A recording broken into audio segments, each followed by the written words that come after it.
할렐루야. 주님의 크고 놀라우신 은혜와 평강이 여러분에게 함께 하시기를 간절히 축복합니다. 2월 6일 화요일 오늘 우리에게 주시는 하나님의 말씀은 시편 102편 1절로 11절입니다. 주님, 내 기도를 들어주시고 내 부르짖음이 주님께 이르게 해 주십시오. 내가 고난을 받을 때에 주님의 얼굴을 숨기지 마십시오. 내게 주님의 귀를 기울여 주십시오.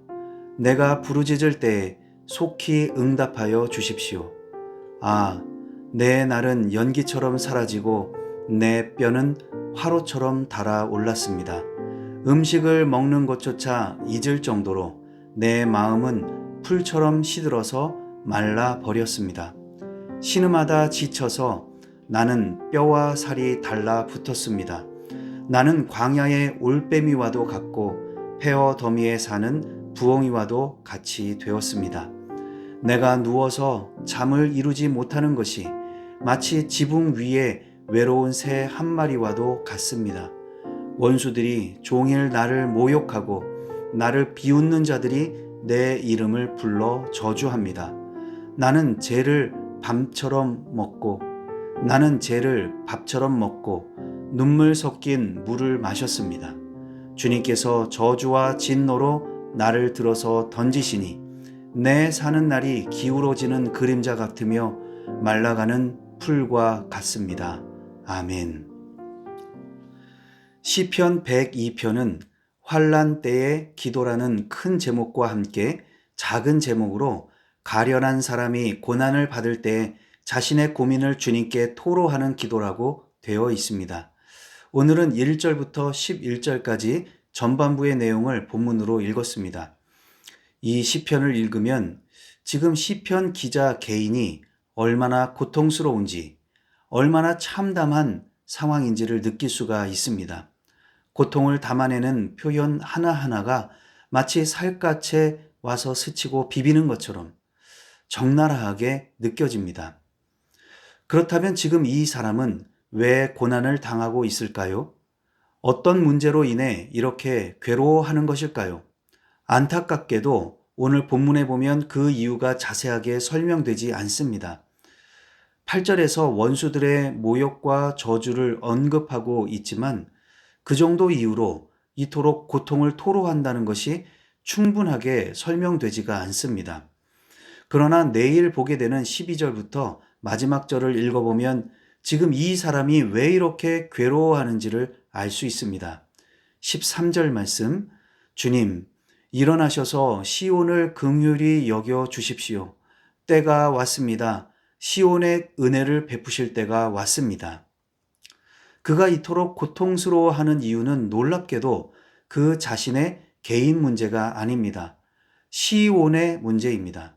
그의 도성 시온성의 온 나라와 백성들의 문제입니다. 그가 속한 공동체에 하나님의 은혜가 없어서 하나님의 구체적인 역사와 돌보심, 다스리심이 갈급했기 때문입니다. 여러분은 내가 속한 공동체에 하나님의 은혜가 메말라서 괴로워해 본 적이 있는지요? 가족, 교회, 직장, 이웃, 지인, 이 도시와 나라와 민족, 온 세계 열방에 하나님의 긍휼이 미치지 못해서 뼈가 화로처럼 달아오른 적이 있을까요? 음식을 먹는 것조차 잊을 정도로 신음하다 지쳐서 뼈와 살이 달라붙을 정도로 아파본 적, 잠을 이루지 못하고 죄를 밥처럼 먹고 눈물 섞인 물을 마실 정도로 슬퍼하며 힘들어한 적이 있습니까? 참으로 이해하기 힘든 부분입니다. 그저 나 하나 건사하기도 힘든데, 하루하루 살아가는 것도 힘든데, 나의 힘겨움, 나의 고난도 챙기기가 버거운데, 남들의 사정까지, 지구 반대편에서 일어나는 사정까지, 환경이나 동물까지 어떻게 그런 것까지 신경 쓸 수 있을까요? 윤동주 시인의 대표작 서시에 이런 시귀가 있습니다. 잎새에 이는 바람에도 나는 괴로워했다. 과장과 은유로 된 표현이기는 하지만 시인의 예민함과 순전함 앞에서 우리는 많이 부끄러워집니다. 마찬가지로 저는 오늘 본문을 읽고 묵상하면서 너무 부끄러웠습니다. 나는 다른 사람들을 위해 기도한다고 하면서 그저 형식적일 뿐이었고 그저 때우는 정도가 아니었나.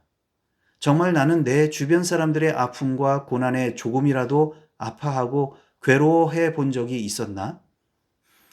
잎새에 이는 바람이 아니라 바람에 나무가 쓰러지고 많은 사람이 다치거나 죽어도 너무 아무렇지도 않게 살고 있지는 않았나 스스로 반성해 보게 됩니다. 자, 그럼 오늘 주신 말씀을 붙들고 우리는 어떻게 살아야 할까요? 첫 번째로 시편 기자는 먼저 자신의 기도를 들어달라고 주님께 호소하고 있습니다. 여러분의 기도는 어떤 기도입니까? 나를 위한 기도입니까? 나의 가족을 위한 기도입니까? 내 주변까지 돌아보며 내가 속한 공동체를 위해 또는 나와 상관없지만 지구 반대편에서 일어나는 고난당하는 사람들을 위한 기도까지 포함하고 있습니까? 나의 기도를 점검하고 간절함으로 두 손 모아 기도하시기 바랍니다. 두 번째로 시편 기자는 공동체가 경험하는 고난에 대해 깊이 공감하고 있습니다. 은유적인 표현을 들어 자신이 할 수 있는 방식으로 참여하고 있는 것입니다. 여러분은 다른 사람들의 고난에 대해 어떤 방식으로 참여하고 있습니까? 주변에서 마음이 상하여서 아파하는 분들이 누가 있습니까? 그분들을 생각할 때 하나님이 나를 통해 일하기 원하시는 것은 어떤 것이 있을까요? 오늘은 주님의 마음으로 그분들에게 나아가시기 바랍니다. 가서 작은 날갯짓이라도 하면 어떨까요? 나비 효과까지는 아니라고 해도 그분들에게는 커다란 새바람이 될 수 있을 것입니다. 우는 사람들과 함께 울고 아파하는 사람들과 함께 아파할 수 있는 그런 하루가 되었으면 좋겠습니다. 오늘도 우리 주님의 은혜와 평강 속에서 성령님을 더욱 의지하심으로 그런 사랑의 사도가 되시길, 평화의 사도가 되시길 주님의 이름으로 축복합니다. 기도하겠습니다. 사랑과 은혜가 풍성하신 하나님 아버지, 오늘도 말씀으로 새날을 열어주시니 감사를 드립니다. 오늘 나의 기도를 점검해 봅니다. 내 기도의 지경, 기도의 크기가 어느 정도인지 돌아봅니다. 그리고 간절한 마음으로 두 손 모아 기도를 올려드립니다. 들어주시고 온 세상에 고난받는 주의 백성들을 위로하여 주시고 그들과 함께하여 주시옵소서. 그들 중에 오늘 내가 찾아가야 할 사람을 떠올리게 하시고 저를 그들을 향한 주님의 도구로 삼아 주시옵소서. 그런 삶을 살아갈 수 있도록 힘을 주시고 성령님께서 친히 인도하여 주옵소서. 예수님의 이름으로 기도하옵나이다. 아멘.